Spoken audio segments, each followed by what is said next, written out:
Halo, selamat pagi Nak Sino. Halo, selamat pagi Pak. Bagaimana kabarmu hari ini, Nak? Kabar saya baik kok Pak. Bagaimana dengan kabar Bapak? Syukurlah, Bapak senang mendengarnya. Kabar Bapak juga baik, Nak. Syukurlah Pak, saya senang juga mendengar kabar Bapak baik. Oke, Nak Sino. Apakah suara Bapak terdengar jelas dan wajah Bapak juga terlihat jelas dari tempatmu? Jelas kok Pak, suara dan wajah Bapak juga nampak jelas dari tempat saya. Oke, baiklah kalau begitu. Oh iya, Nak. Seperti kesepakatan kita kemarin, bahwa hari ini kita akan melakukan sesi konseling dengan tidak bertemu secara langsung. Dari buku, Nak. Iya Pak, benar begitu. Oke, baik. Eh, Kalau boleh Bapak tahu, sekarang posisi Nak Sino ada di mana? Eh, saya sekarang berada di panti asuhan Pak. Nah, tepatnya ini saya sedang di kamar. Saya merasa di kamar ini kerahasiaan saya akan terjaga dan saya akan lebih nyaman dalam mengungkapkan permasalahan yang saya alami. Di mana karena di sini hanya saya saja manusianya, Pak. Kamar ini juga jarang orang berlalang. Oke, Begitu, Pak. baik Nak. Kalau begitu, benar sekali. Dengan suasana lingkungan yang nyaman, kita akan lebih maksimal dalam mengungkapkan perasaan kita, Nak. Iya, Pak. Makanya saya memilih kamar ini untuk saya melakukan proses konseling, Pak. Karena saya nyaman di tempat ini, Pak. Baik Nak, kalau begitu. Tetapi di tempat yang kamu tempati sekarang ini, sinyalnya bagus kan, Nak? Bagus kok, Pak. Di sini sinyal wifi-nya juga kencang. Baiklah Nak, kalau begitu. Karena dengan sinyal yang bagus, maka proses konseling kita itu akan lancar. Nah, sinyal itu sangat mempengaruhi proses kelancaran proses konseling kita. Apalagi dengan Zoom seperti ini. Nah. Oh, begitu ya, Pak. Dengan sinyal yang baik, maka video kita tidak akan macet-macet ya, Pak. Benar begitu, Pak? Iya nak, benar sekali pendapatmu itu.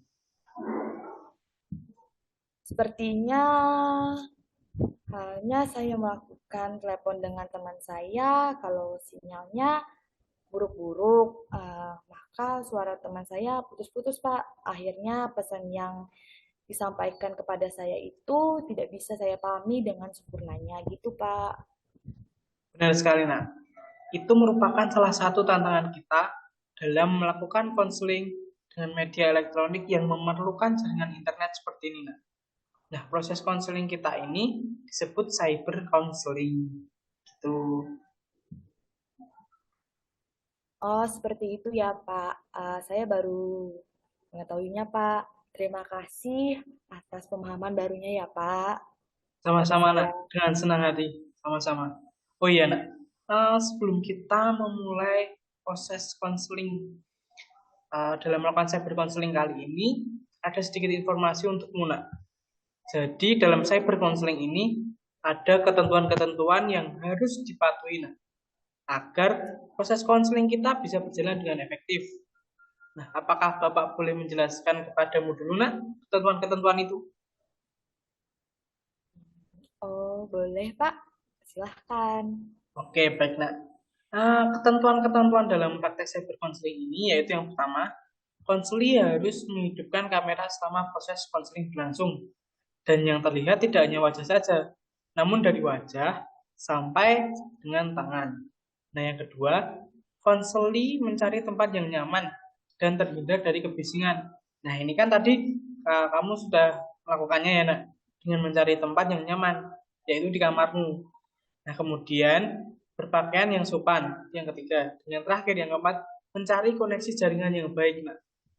Nah, selain itu, sebagai konselor memiliki tugas untuk menjaga kerahasiaan konseli.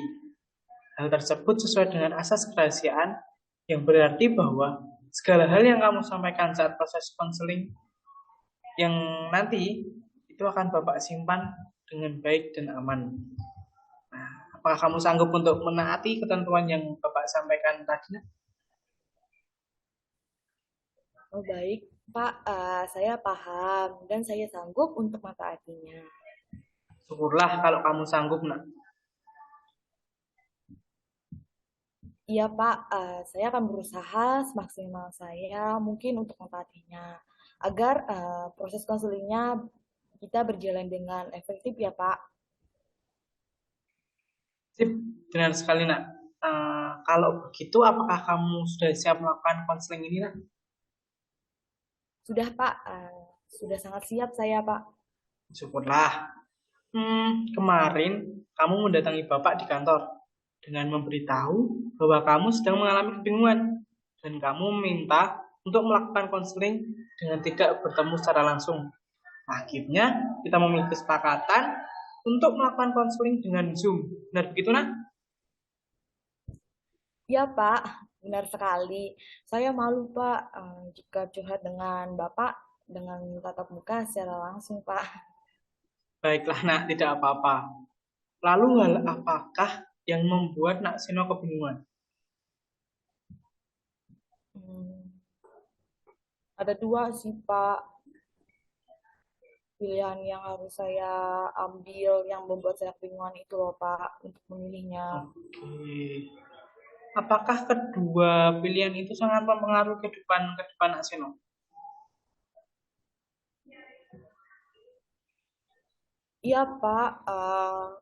Kedua pilihan tersebut itu sangat mempengaruhi untuk kehidupan ke depan saya, masa depan saya, Pak. Oleh karena itu, sekarang saya menjadi bimbang dan bingung, Pak, harus memilih yang mana. Oke, baiklah, Nak. Coba beritahu Bapak kedua hal yang membuat Nak Sino mengalami kebingungan ini. Jadi begini, Pak, saya bingung memilih antara tetap tinggal di panti asuhan dan dekat dengan ibu dan adik-adik saya, atau menerima permintaan keluarga Matius untuk tinggal bersama mereka, Pak. Begitu. Oke, baik, Nak. Rupanya keluarga Matius ini ingin menjadikan dirimu sebagai anak angkat. Gitu, Nak? Iya, Pak. Benar sekali. Baik, Nak. Bapak paham. Lalu, kalau Bapak tahu bagaimana awal mulanya? Eh, jadi begini, Pak. Keluarga Matius ini kan merupakan salah satu keluarga yang sering datang ke panti asuhan, di mana untuk melakukan bakti sosial atau merayakan ulang tahun anggota-anggota yang ada di panti asuhan, Pak, anggota keluarga bersama penghuni panti asuhan. Nah, di mana menurut dari pihak kepala pantinya, karena sering melihat saya dan memperhatikan saya, keluarga Matius ini memiliki ketertarikan kepada saya dan memiliki niat untuk menjadikan saya untuk anak angkatnya, Pak. Nah, kemudian keluarga Matius ini kan menghubungi kepala panti untuk membicarakan niat keluarga Matius ini, Pak. Kemudian Nah, kepala panti itu membicarakan niat keluarga Matius ini untuk menemui saya dan menjelaskan maksud dari keluarga Matius ini, Pak. Begitu, Pak, ceritanya. Oke, baik nak. Agaknya keluarga Matius ini menaruh perhatian khusus pada Nak Sino ya. Iya, Pak, sepertinya begitu. Oke, baik nak. Lalu hal apa yang membuat Nak Sino menjadi bingung? Jadi begini, Pak, saya sekarang sudah kelas 9 SMP dan sebentar lagi saya akan melaksanakan ujian. Setelah SMP ini kan saya memiliki keinginan, Pak, untuk melanjutkan sekolah di SMK agar saya itu bisa melanjutkan langsung bekerja gitu loh, Pak, selesai lulus. Oke, Nak Sino ingin melanjutkan sekolah ke SMK agar bisa langsung bekerja. Begitu ya, Nak? Iya, Pak, benar begitu. Keinginan Nak Sino untuk segera bekerja ini berdasarkan keinginan Nak Sino sendiri atau ada paksaan dari orang tua atau orang lain? Ini merupakan keinginan saya pribadi sendiri, Pak, tanpa paksaan atau Oke, baiklah. dorongan atau paksaan itu loh, Oke, Pak. oke, oke. Lalu bagaimana, Nak? Karena saya tahu bahwa saya kan berasal dari keluarga yang kurang mampu dan saya juga memiliki seorang adik dan juga masih sekolah, maka saya yakin bahwa ibu saya tidak bisa untuk membiayai sekolah SMK saya. Saya saja bisa hidup dan sekolah sewaktu SMP karena kebaikan hati kepala sekolah saya, Pak. Oleh karena itu, untuk mengejar cita-cita saya masuk SMK setelah lulus dari SMP ini sangat tidak mungkin, Pak. Biaya dari mana lagi, Pak? Untuk menggapai cita-cita saya itu, saya juga diberitahu oleh kepala panti bahwa keluarga Matius ini merupakan keluarga yang sangat beragama dan aktivisi di pengurusan jemaat gereja. Namun demikian, keluarga Matius tidak memaksakan saya untuk pindah kepercayaan imani. Dan keluarga Matius adalah keluarga yang berada, Pak, begitu. Oke, Nak. Nampaknya keluarga Matius ini bisa menanggung biaya SMK kamu ya, Nak. Karena tingkat perekonomian keluarga Matius yang menengah ke atas. Begitu ya, Nak? Iya, Pak, saya pikir seperti itu. Saya yakin saya akan sangat senang bila memang keluarga Matius bisa membiayai sekolah SMK saya, Pak.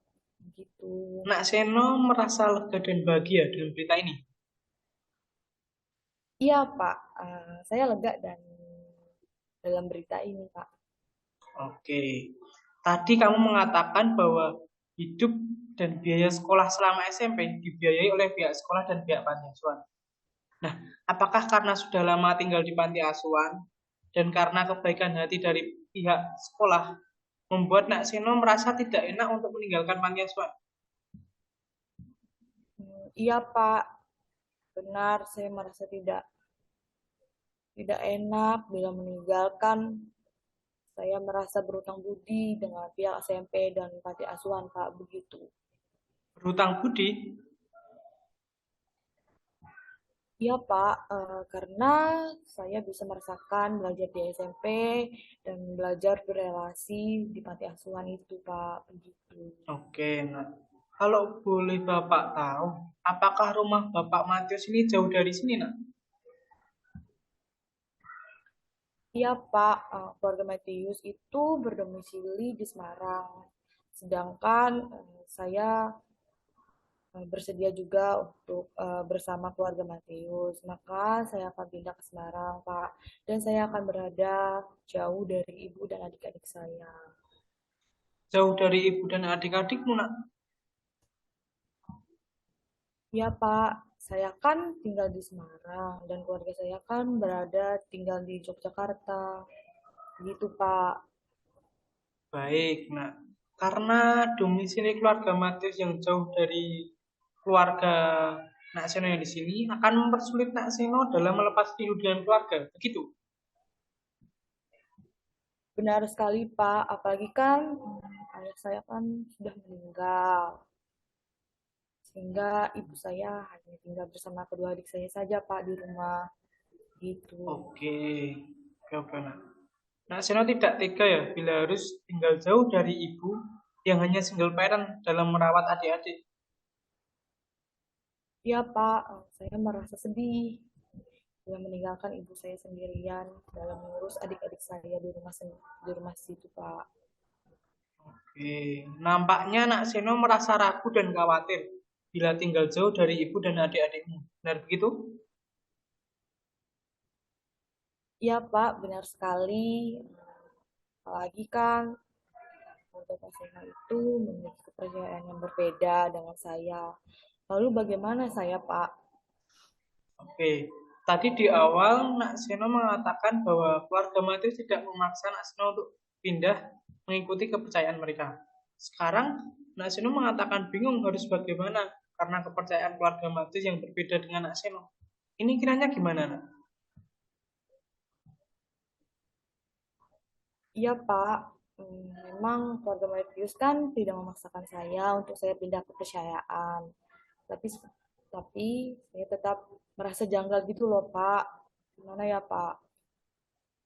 Nak Seno merasa tidak nyaman, begitu? Iya Pak, saya merasa tidak nyaman. Baik, Nak. Bapak memahami perasaanmu itu. Kalau boleh Bapak tahu, adikmu sekarang kelas berapa, Nak? Hmm, Adik saya dua-duanya duduk di bangku SD. Yang satunya tuh kelas 5 dan yang satunya itu kelas 3 Pak. Mereka masih kecil, Pak. Dan sangat membutuhkan biaya pendidikan yang besar untuk sekolah mereka mempersiapkan masa depan mereka selanjutnya. Jadi, ibu saya memiliki tanggungannya yang besar untuk membiayai sekolah, Pak. Gitu. Baik. Tadi kamu mengatakan bahwa kamu ingin masuk SMK agar bisa segera bekerja. Dan barusan kamu mengatakan bahwa adik-adikmu memerlukan biaya yang besar untuk ke sekolahnya. Nah, apakah pilihanmu untuk bekerja ini juga merupakan siasatmu untuk membantu meringankan biaya sekolah adikmu, nak? Ya, Pak, benar sekali. Kalau bukan saya, siapa lagi, Pak? Wah, bagus sekali pemikiranmu ini, nak. Bapak yakin kamu pasti bisa merealisasikan niat baikmu ini. Amin, Pak. Amin. Baik, Bapak melihat prestasi kamu di SMP ini juga baik loh, nak. Kamu merupakan anak yang berprestasi. Iya, Pak. Terima kasih ya, Pak. Sama-sama, nak. Lalu kegiatan yang sering kamu lakukan saat di panti asuhan itu apa, nak? Eh, saya di panti asuhan itu, Pak, sering membantu membuat kerajinan-kerajinan tangan yang dikelola oleh panti asuhan, Pak. Yang akhirnya hasil kerajinan itu nanti dijual di sekolah dan di panti asuhan. Dan saya juga mengupayakan untuk bisa membantu pihak panti asuhan dalam mempersiapkan segala sesuatu bila akan ada kunjungan, Pak. Saya tidak ingin malas-malasan dan ingin berguna juga untuk pihak panti asuhan. Begitu, Pak. Kamu merupakan anak yang kreatif, nak Sino? Secara tidak langsung, Pak, skill saya terlatih, Pak, dengan membuat kerajinan tangan tersebut. Benar sekali, nak. Semakin kita sering melakukan kegiatan itu, maka skill kita akan semakin terlatih juga, nak. Iya, Pak. Oke, keinginan kamu untuk tidak malas-malasan tadi yang kamu jelaskan, dan selalu mengupayakan untuk bisa membantu meringankan dalam mempersiapkan segala hal bila akan ada kunjungan, itu apakah merupakan salah satu bentuk balas budi Nak Sino kepada pihak sekolah dan panti asuhan? Benar sekali, Pak. Oke, baiklah, Nak. Kalau kita sebelum kita melanjutkan konseling ini, izinkan Bapak untuk merangkum diskusi kita dari awal tadi ya, Nak. Apakah boleh, Nak? Baik, Pak. Silahkan. Oke. Awal tadi kamu menjelaskan bahwa kamu akan segera menghadapi ujian kelas 9. Lalu kamu memiliki keinginan untuk melanjutkan ke SMK agar bisa segera bekerja. dan bisa meringankan beban ibumu untuk membiayai sekolah adik-adikmu. Kemudian ada keluarga Matius yang memiliki niat untuk menjadi orang tua angkatmu, dan mereka akan bertanggung jawab terhadap biaya sekolahmu ke SMK. Di sini kalau kamu mengalami kebingungan antara memilih permintaan keluarga Matius atau tetap tinggal dekat dengan orang tuamu. Karena bila memilih menjadi anak angkat keluarga Matius, kamu harus tinggal di Semarang dan jauh dari ibu serta adik-adikmu. Nah, jika tidak menerima keinginan keluarga Matius, cita-cita kamu untuk melanjutkan sekolah ke SMK menjadi terhambat. Benar begitu, Nak? Iya Pak, benar sekali. Apalagi kan saya sudah hampir lulus loh Pak. Gitu.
Baiklah, Nak, Ibu paham. Nah, sampai saat ini kamu masih merasa bingung dan bimbang dalam memilih. Karena kedua pilihanmu itu berpengaruh terhadap perjalananmu untuk kedepannya, untuk masa depan kamu ya. Nah, ditambah karena kamu hampir lulus dari SMP, sehingga kamu harus segera mengambil keputusan. Begitu, Nak? Iya, Bu, benar sekali. Saya harus bagaimana ya, Bu? Saya bingung banget, Bu. Nampaknya dari percakapan kita tadi beberapa patokan yang dimiliki Nakseno sehingga membuat Nakseno berada dalam lingkaran kebingungan.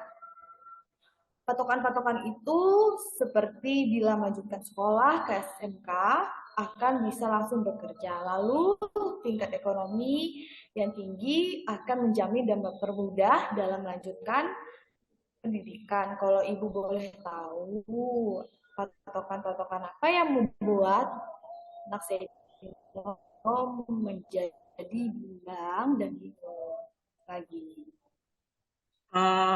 Patokan ini sih, Bu, sebagai seorang anak harus selalu tinggal bersama orang tua. Begini, Nak, patokanmu bahwa anak harus selalu tinggal bersama kedua orang tua itu kurang tepat. Semakin kita dewasa, semakin kita harus mulai belajar untuk mandiri. Oh, begitu ya, Bu. Jadi, jika saya memilih untuk tinggal bersama keluarga Matius di Semarang, itu merupakan salah satu langkah saya untuk bisa mandiri dan tidak manja ke ibu saya. Begitu ya, Bu? Benar sekali, Nak. Pikiran kamu ini akan membawa kita selangkah lebih maju lagi. Oke, baik-baik, Bu. Baik, Nak. Sekarang mari kita tinjau alternatif yang bisa membantumu dalam menyelesaikan masalah ini. Baik, Bu. Mohon bimbingannya ya, Bu. Karena saya masih bingung, Bu. Harus menentukan langkah yang akan saya pilih, Bu. Baiklah, Nak. Kalau begitu, mari kita diskusikan menurut pro dan kontra dari kedua alternatif tersebut. Oke, Bu. Ayo. Oke, baik. Sebelumnya, Ibu mau memastikan lagi hal ini. Kamu berpikir bahwa keluarga Matius bisa mendukung cita-citamu untuk makan keluarga yang berada dan mau bertanggung jawab untuk membiayai. Apakah benar begitu, nak? Iya Bu, benar sekali. Tetapi jika kita memilih tinggal bersama keluarga Matius, kamu akan tinggal di Semarang yang jauh dari ibu dan adik-adikmu. Maka kamu menjadi bimbang dan bingung. Begitu? Iya Bu, karena di Jogja ini ibu hanya tinggal bersama adik. Baik, nak. Sesuai dengan perkataan ibu yang tadi tentang pro dan kontra, mari kita menganalisis setiap pilihan tadi dengan melihat pertimbangan-pertimbangan yang ada. Oh, baiklah Bu, ayo. Baik, nak, kita mulai dari pilihan untuk menjadi anak angkat keluarga Matius. Oke Bu. Seperti yang kamu tadi jelaskan pada ibu, tadi bila memilih tempat tinggal bersama keluarga Matius, biaya kehidupan dan biaya untuk melanjutkan pendidikan di SMK bisa terjamin sehingga mendukung cita-citamu untuk melanjutkan sekolah di SMK dan langsung untuk bekerja. Keluarga Matius juga merupakan keluarga yang baik dalam bidang kerohanian dan dalam bidang sosial. Nah, tetapi jika memilih tinggal bersama keluarga Matius, kamu harus tinggal di Semarang dan jauh dari ibu dan adik-adikmu yang tinggal bertiga di Jogja. Kemudian, keluarga Matius ini memiliki kepercayaan yang berbeda dengan dirimu. Tetapi keluarga Matius tidak memaksa kamu untuk mengikuti kepercayaan mereka. Apakah benar begitu? Ya Bu, benar. Lalu Bu,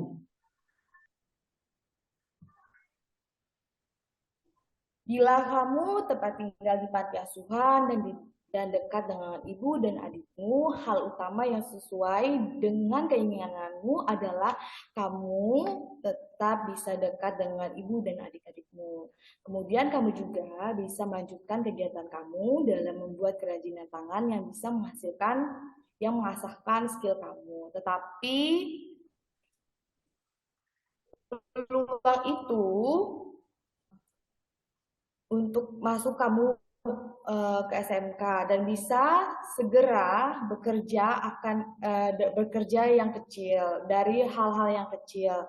Nah, selain itu juga jika kamu tidak mencoba menjalin relasi keluar dan bertemu orang baru, maka relasimu itu dengan orang lain tidak akan berkembang sehingga kamu akan kesulitan mendapatkan informasi-informasi peluang kerja yang lainnya. Bila informasi peluang kerja sedikit, maka cita-cita Seno untuk cepat bekerja akan menjadi terlambat atau terhambat.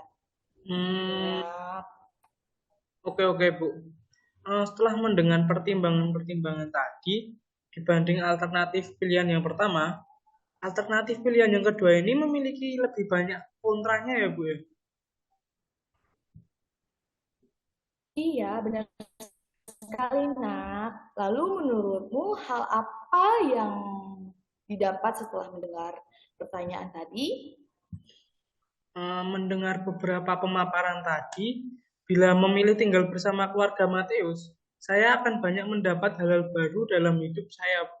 Seperti mendapat relasi baru, yang seperti Ibu sampaikan tadi. Iya, nak. Pertanyaanmu itu benar sekali. Hebat kamu, nak. Lalu bagaimana, nak? Hmm, Menurut saya, dibanding dengan alternatif pilihan yang kedua tadi, saya lebih memilih alternatif pilihan yang pertama, Bu. Karena bisa mendukung cita-cita saya untuk bisa meringankan beban ibu saya. Iya, nak. Benar sekali. Nah, pikiranmu itu uh, membuat kita selangkah lebih maju. Oke, baik, Bu. Nak, lalu ketika kamu sudah membuat pilihan dengan melihat berbagai pertimbangan-pertimbangan yang tadi, apakah rencanamu ke depannya Kalau boleh Karena tahu. saya memilih alternatif yang pertama ya Bu, yaitu tinggal bersama keluarga Matius, maka saya akan membicarakan perihal keputusan saya ini kepada ibu dan adik-adik saya, serta membicarakan dengan pihak panti asuhan Bu. Saya akan menjelaskan kepada ibu dan adik-adik saya, perihal keputusan saya yang saya ambil ini bukan karena saya tidak sayang dengan mereka, dan bukan karena saya mau meninggalkan mereka, tetapi karena saya bercita-cita untuk melanjutkan sekolah di SMK agar bisa segera bekerja karena keluarga Matius ini tuh bersedia untuk menanggung biaya sekolah saya, Bu. Saya juga akan menjelaskan kepada ibu saya bahwa dengan lekas bekerja, saya akan bisa membantu meringankan ekonomi dalam membiayai sekolah adik-adik saya. Saya juga memberitahu ke ibu dan adik-adik bahwa saya akan selalu memberi kabar lewat telepon ataupun SMS. Saya pun juga harus bisa beradaptasi dengan lingkungan baru saya nanti, Bu. Saya berjanji akan selalu giat belajar agar bisa mencapai cita-cita saya. Oh iya, Bu. Tak lupa saya juga berterima kasih kepada pihak SMP dan panti asuhan yang sudah memperbolehkan saya untuk tinggal dan bersekolah di sana. Wah, bagus sekali, Nak. Ibu yakin kamu pasti bisa bertanggung jawab atas pilihanmu. Ini sebelumnya dengan pilihanmu yang ini ibu bangga kepada kamu. Ya, Bu, terima kasih banyak ya, Bu. Sudah membantu saya berpikir luas sehingga bisa membuat pilihan-pilihan dan sekarang perasaan saya menjadi lega sekali, Bu. Ya, Nak, sama-sama. Ibu senang mendengarnya. Nah, sebelum proses konseling ini selesai, izinkan Ibu untuk meringkas lagi proses konseling kita dari awal tadi. Awal kemarin kamu datang menemui Ibu dan memberitahu bahwa kamu sedang mengalami masalah dan kamu meminta untuk melaksanakan konseling secara uh, secara tidak langsung. Lalu kita membuat kesepakatan untuk melakukan konseling dengan menggunakan Zoom. Kemudian kamu menjelaskan bahwa kamu mengalami kebingungan antara harus memilih menjadi anak angkat keluarga Matius atau tetap tinggal di panti asuhan yang dekat dengan ibu berserta adik-adikmu. Bila kamu memilih tinggal bersama keluarga Matius, maka kamu harus pindah ke Semarang yang membuat kamu akan jauh dari ibu dan adik-adik kamu yang tinggal di Yogyakarta. Tetapi kamu memiliki cita-cita untuk bisa melanjutkan sekolah ke SMK agar bisa bekerja sehingga bisa membantu meringankan beban ekonomi keluarga ibu kamu. Keluarga Matius ini kan merupakan keluarga yang berada dan bersedia bertanggung jawab dalam membiayai kamu untuk sekolah di SMK kamu.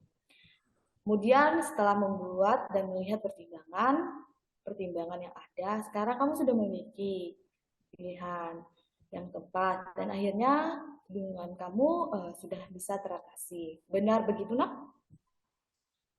Benar sekali, Bu. Sekarang saya sudah lega sekali dan akhirnya saya mendapat jalan keluar dari permasalahan saya dan saya juga bisa menentukan langkah atau rencana saya ke depan, Bu.